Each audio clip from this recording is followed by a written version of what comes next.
Cable Street, November 2021, by Sheila T. Rasnick, aged 92.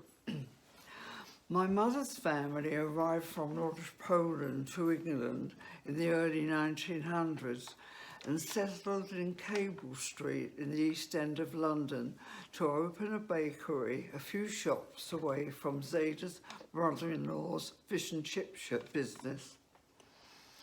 I remember the bakery so well because as a young child in the 1930s, we visited each Sunday with all the many cousins to see our grandparents. Zada worked in the bakery with his sons. They baked at night and slept upstairs in the beds the girls had just vacated to begin their day.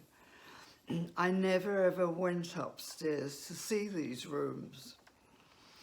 We would catch the tram from Stoke Newington on a Sunday and arrive under a bridge where there was a horse trough at Cable Street and walk along to the bakery. I remember all the shelves behind the glass displaying all the different cakes and pastries and the loaves of bread and chollas behind on the back shelves. As you walked through this shop, there was a large kitchen, and behind that a very large room which contained a huge table and lots of chairs and doors leading to bedrooms. Before you reached this large room, there were stairs leading down to the bakery.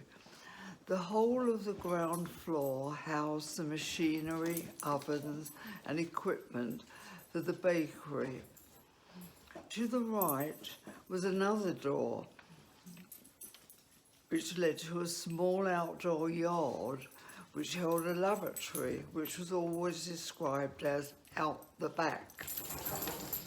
I remember spending my time in the kitchen with cousins Ken and Sheila because the adults were in the large room and each groups of cousins of the same age spent time together.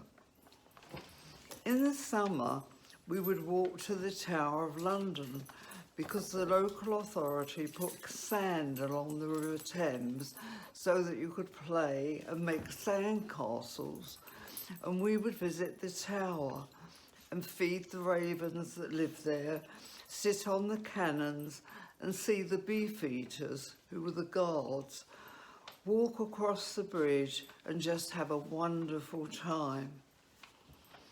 When Aunt Stella married in 1938, she and Uncle Ben moved with Bubba because Zada had died in 1934 to Stamford Hill. Uncle Ike then had the bakery.